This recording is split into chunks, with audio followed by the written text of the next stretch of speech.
আমার মা যখন অসুস্থ হয়ে বিছানায় পড়ে ছিল, একটা লোক আমার মারে 10টা টাকা দিছে না। আমার মা যখন বেতার বড়ির জন্য হাউমাউ করে কান্না করতে, আমাদের বামুনবাড়িয়ার বানসারাপুরের ছেলে সাদ্দাম হোসেন, যাকে আপনারা জ্যোতির্মা হিসাবে চিনেন, তাকে নিয়ে কে জানি একটা ফেসবুকে স্ট্যাটাস দিছে।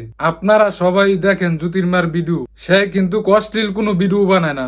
সে তার নিজের অভিজ্ঞতায় নিজের বয়স দিয়ে আজকে জ্যোতির্মা, যেইখানে মানুষ লিঙ্ক ভাইরাল কইরা অশ্লীল ভাবে টিকটক কইরা বউ নিয়া নাচানাচি কইরা অনলাইনে ভাইরাল হইয়া টাকা কামাইতেছে, সেইখানে জ্যোতির্মা কোন অশ্লীলতা বাদে কোনো মেয়েদেরকে নিয়ে নাচানাচি বাদে সে নিজে একজন ছেলে হইয়া বিভিন্ন ধরনের অভিনয় কইরা সে অনলাইনে আজকে সফল। সে তো কোনো অশ্লীল ভিডিও বানায় না। তাকে নিয়ে কেন আপনি উল্টাপাল্টা স্ট্যাটাস দিবেন ফেসবুকে? এই ছেলেটা অনেক গরিব।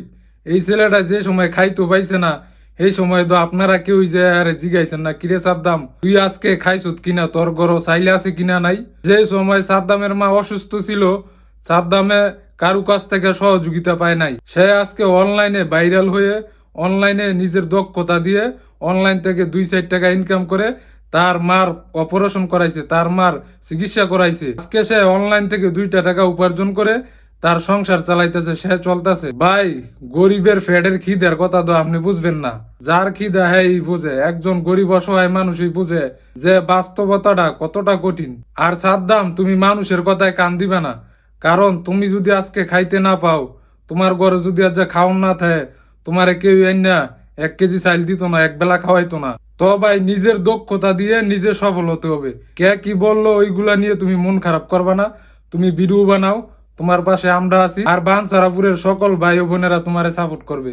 কত মানুষ অশ্লীলতা করে লিঙ্ক ভাইরাল করে ফেসবুক থেকে বউ ব্যবসায়ীরা লাখ লাখ কোটি কোটি টাকা কামাইতেছে। ইডার আর শোয়ে পড়ে না। আজকে আজকে সাদ্দাম জ্যোতির্মার অভিনয় কইরা সে একজন ছেলে হইয়া জ্যোতির্মার অভিনয় কইরা মানুষের বিনোদন দিয়া সে নিজের দক্ষতায় অনলাইনে ভাইরাল হইয়া একটু মনে করেন যে ভালো চলতেছে, খাইতেছে, এইগুলা মানুষ দেখতে পারে না। এইগুলা নিয়ে মানুষ সমালোচনা করে। ভাই, আসলে এটা ঠিক না। সাদ্দাম কিন্তু আমাদের বানসারাপুরের ছেলে হই। সাদ্দামকে আমরা সাপোর্ট না করে যদি তার নামে বদনাম কই, তাইলে ভাই এটা মনে করেন যে খুবই দুঃখজনক। সাদ্দাম, তুমি ভিডিও করো, তুমি ভাই মন খারাপ করো না, ঠিক আছে? তোমার পাশে আমরা সবাই আছি। আর বিশেষ করে আমি তোমার পাশে আছি।